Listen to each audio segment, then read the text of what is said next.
নীরব নিস্তব্ধ রজনী। রাতে শুয়ে আছেন জাতির পিতা হযরত ইব্রাহিম আলাইহিসসালাম। এমনই সময় তিনি স্বপ্নে দেখলেন কে যেন তাকে বলছেন, হে ইব্রাহিম, তুমি কোরবানি করো। ইব্রাহিম আলাইহিসসালাম এই স্বপ্ন দেখে জেগে উঠলেন। পরের দিন সকালে তিনি 100 উট আল্লাহর রাস্তায় কোরবানি করে দিলেন। পরের দিন আবারও তিনি শুয়ে রয়েছেন।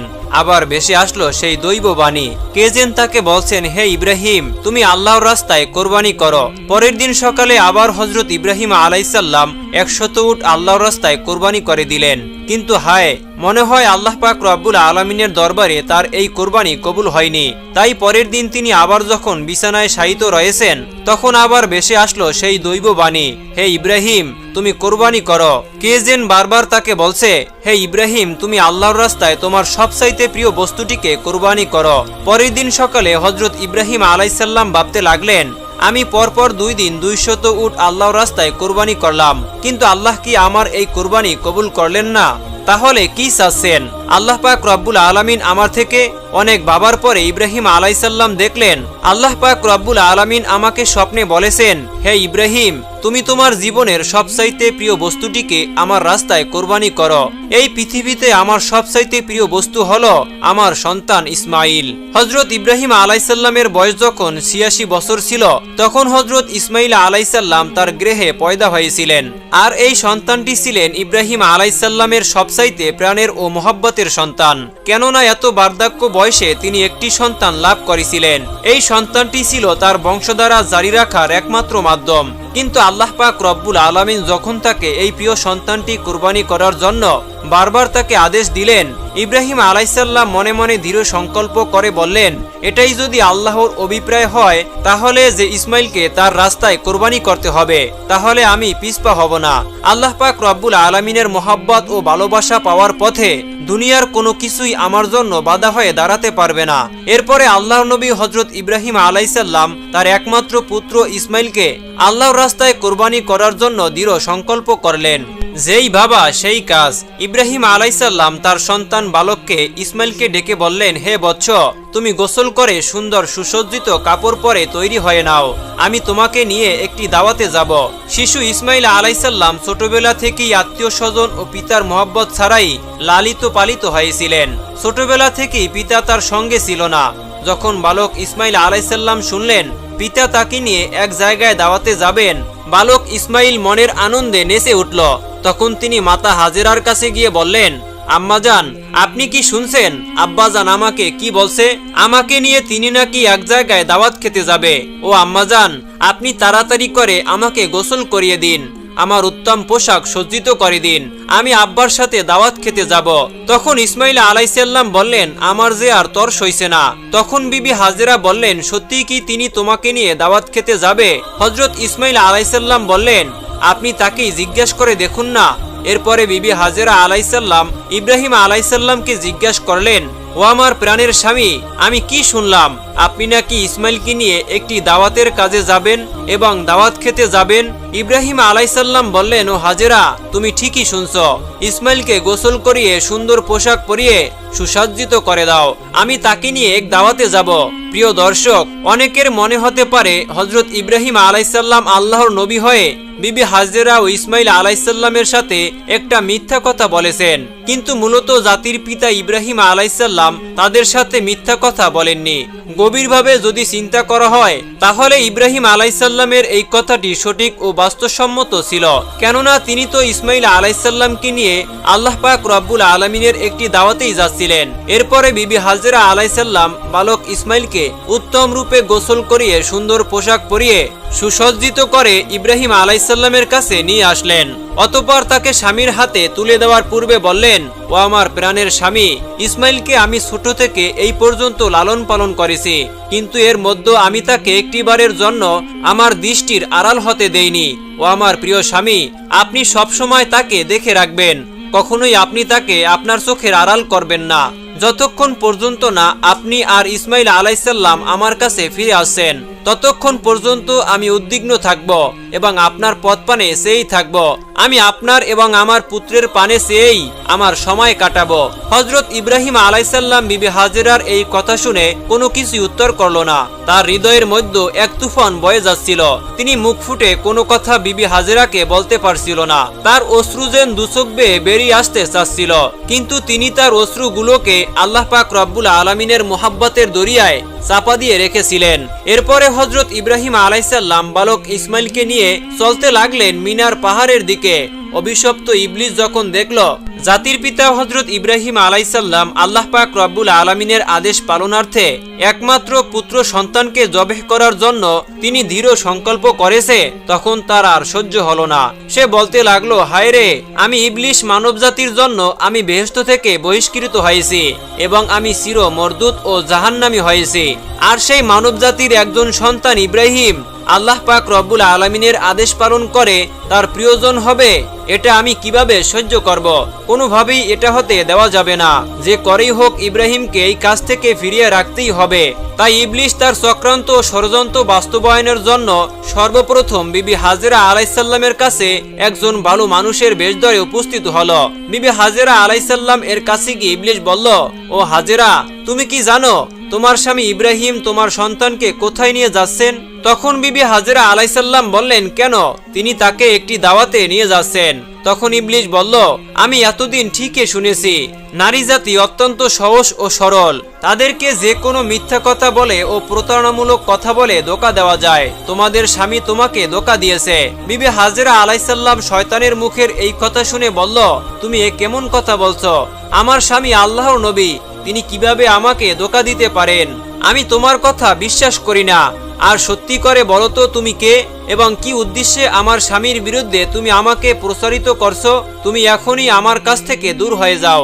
ইবলিস বলল, হাজেরা, এখন তো তুমি অত্যন্ত তেজের সাথে কথা বলছো, কিন্তু কালকে যখন দেখতে পাবে সত্যি ইব্রাহিম তার সন্তান ইসমাইলকে জবেহ করে দিয়েছে, তখন দেখা যাবে তোমার এত তেজ কোথায় থাকে। বিবি হাজেরা এবার বিরক্ত হয়ে বললেন, আচ্ছা তুমি কি বলতে যাচ্ছ, একটু খুলে বলো তো। শয়তান তখন বলল, আমি সে কথা বলার জন্যই তোমার কাছে এসেছি। তখন বিবি হাজেরা বললেন, তুমি কি আমাকে বুঝিয়ে বলতে পারো এর কি কোনো যুক্তি হয়? একজন পিতা কেন তার একমাত্র নিরপরাধ সন্তানকে জবেহ করবে?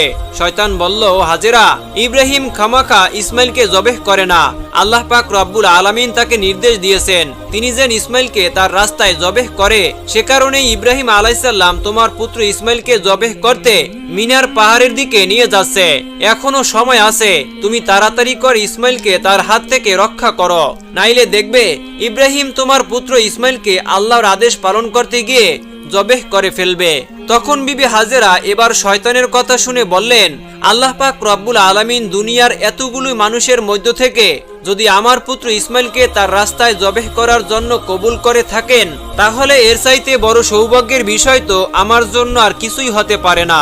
শুধু একজন ইসমাইল নয়, আল্লাহ পাক রব্বুল আলামিন যদি আমাকে হাজার হাজার সন্তান দিতেন, আর সেই হাজার হাজার সন্তানকেও যদি আল্লাহ পাক রব্বুল আলামিনের রাস্তায় কোরবানি করার জন্য আল্লাহ পাক রব্বুল আলামিন যদি আমাদেরকে আদেশ দিতেন, আমি খুশি মনে তাদের সকলকেই আল্লাহ পাক রব্বুল আলামিনের রাস্তায় জবেহ করে উৎসর্গ করে দিতাম।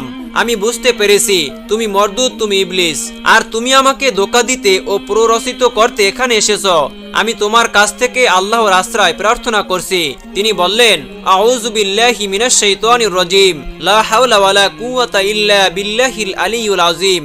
ও ইবলিস, তুমি এখনই আমার চোখের সামনে থেকে দূর হয়ে যাও। বিবি হাজেরা আলাইসাল্লামের এই তেজোতীপ্ত বক্তব্য শুনে ইবলিস আর তার কাছে টিকতে পারল না।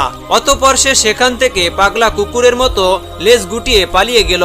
ইবলিস যখন দেখল বিবি হাজেরাকে ধোঁকা দিয়ে কোনো রকমই কাজ করা যাচ্ছে না, তখন সে চিন্তা করতে লাগলো, যাই বালক ইসমাইলকে গিয়ে এবার ধরি। হযরত ইসমাইল আলাইসাল্লাম হযরত ইব্রাহিম আলাইসাল্লামের পিছনে পিছনে চলতেছিলেন এবং তিনি কিছুটা তার পিছনেই ছিলেন। ইবলিস তখন ইসমাইল আলাইসাল্লামকে হাতের ইশারায় ডেকে ইব্রাহিম আলাইসাল্লাম থেকে আরো দূরত্বে নিয়ে গেল। এরপর সে ইসমাইল আলাইসাল্লামকে বলল, ও ইসমাইল, তুমি কি জানো তোমার পিতা তোমাকে কোথায় নিয়ে যাচ্ছে? ইসমাইল আলাইসাল্লাম বললেন, কেন? দাওয়াত খেতে নিয়ে যাচ্ছে। তখন ইবলিশ বলল, ওহে বালক, তুমি তো অত্যন্ত কচি ও ছোট, তোমার মন সাদাসিধে ও ভোলাবালা, তাই তোমার পিতা তোমাকে দাওয়াত খাওয়ার কথা বলে ধোঁকা দিয়েছে। তখন ইসমাইল আলাইসাল্লাম বললেন, তুমি এ কেমন কথা বলছো? কেন আমার পিতা আমাকে ধোঁকা দিবে? আমি তার একমাত্র সন্তান, আর এতদিন পরে তিনি আমার সাথে দেখা করতে এসেছেন। ধোঁকা দেওয়ার উদ্দেশ্য কি হতে পারে? তখন ইবলিশ বলল, ও ইসমাইল, তুমি জেনে রাখো, তোমার পিতা তোমাকে দাওয়াত খাওয়ার কথা বলে ধোঁকা দিয়ে জবেহ করার জন্য নিয়ে যাচ্ছে। মিনার পাহাড়ে গিয়ে তিনি তোমাকে জবেহ করে দিবেন। তখন ইসমাইল আলাইসাল্লাম বললেন, এটার কি কোনো যুক্তি হতে পারে যে কোনো পিতা তার একমাত্র সন্তানকে বিনা কারণে জবাহ করে দিবেন? ইবলিশ তখন বললেন, ও ইসমাইল, তোমার পিতা বিনা কারণে তোমাকে জবেহ করবে না। আল্লাহ পাক রব্বুল আলামিন তাকে নির্দেশ দিয়েছেন তিনি যেন তোমাকে তার রাস্তায় কোরবানি করেন, আর আল্লাহর নির্দেশ পালন করার জন্যই তোমার পিতা তোমাকে মিনার পাহাড়ে জবেহ করার জন্য নিয়ে যাচ্ছেন। তখন ইসমাইল আলাইসাল্লাম বললেন, আল্লাহ পাক রব্বুল আলামিন এই দুনিয়াতে এত এত মানুষের মধ্য হতে যদি আমাকেই তার রাস্তায় জবেহ করার জন্য কবুল করে থাকেন, তাহলে এর চাইতে বড় সৌভাগ্যের বিষয় আর কি বা হতে পারে? আমি বুঝতে পেরেছি তুমি হলে ইবলিশ। ও ইবলিশ, তুমি জেনে রাখো, আল্লাহ পাক রব্বুল আলামিন যদি আমাকে লক্ষ কোটি জীবন দিতেন, আর সেই লক্ষ কোটি জীবনকেও আল্লাহ পাক রব্বুল আলামিন যদি তার রাস্তায় কোরবানি করার জন্য কবুল করতেন, তাহলে আমি প্রতিবারই আল্লাহ পাক রব্বুল আলামিনের রাস্তায় কোরবানি হওয়ার জন্য প্রস্তুত থাকতাম। ও ইবলিশ, তুমি আমার কাছ থেকে এখনই দূর হয়ে যাও, আমি তোমার থেকে আল্লাহর কাছে আশ্রয় প্রার্থনা করছি। তখন ইসমাইল আলাইসাল্লাম বললেন, আউযু বিল্লাহি মিনাশ শাইতানির রাজিম। এরপরে হযরত ইসমাইল আলাইসাল্লাম ইবলিশকে লক্ষ্য করে পাথর মারতে লাগলেন। ইসমাইল আলাইসাল্লামের সেই স্মৃতির স্মরণ করে আজ পর্যন্ত হাজিরা হজে গিয়ে সেই শয়তানের গায়ে পাথর নিক্ষেপ করে। এরপরে হযরত ইব্রাহিম আলাইসাল্লাম পুত্র ইসমাইলকে নিয়ে মিনা প্রান্তরে উপস্থিত হলেন। তাফসিরে রুহুল মানিতে রয়েছে, ইসমাইল আলাইসাল্লামকে জবেহ করার পূর্বে জাতির পিতা হযরত ইব্রাহিম আলাইসাল্লাম তার সাথে একটি পরামর্শ করে নিতে চাইলেন। কুরআনের ভাষায় ইব্রাহিম আলাইসাল্লামের সেই পরামর্শের বাক্যগুলি ছিল এইরূপ। তিনি বললেন, ফালাম্মা বালাগা মাহুস সায়া ক্বালা ইয়া বুনাইয়া ইন্নী আরা ফিল মানাম ইন্নী আযবাহুকা ফানজুর মাযা তারা ক্বালা ইয়া আবাতি ফআল মা তু'মার সাতাজিদুনি ইনশাআল্লাহু মিনাস সাবিরিন। তিনি বললেন, হে আমার বৎস, আমি স্বপ্নে দেখছি যে আমি তোমাকে জবেহ করছি, এখন তোমার অভিমত কি বলো? তখন ইসমাইল আলাইসাল্লাম বলল, হে আমার পিতা, আপনি যা আদিষ্ট হয়েছেন তাই করুন। আল্লাহ ইচ্ছা করলে আপনি আমাকে ধৈর্যশীলদের অন্তর্ভুক্ত পাবেন।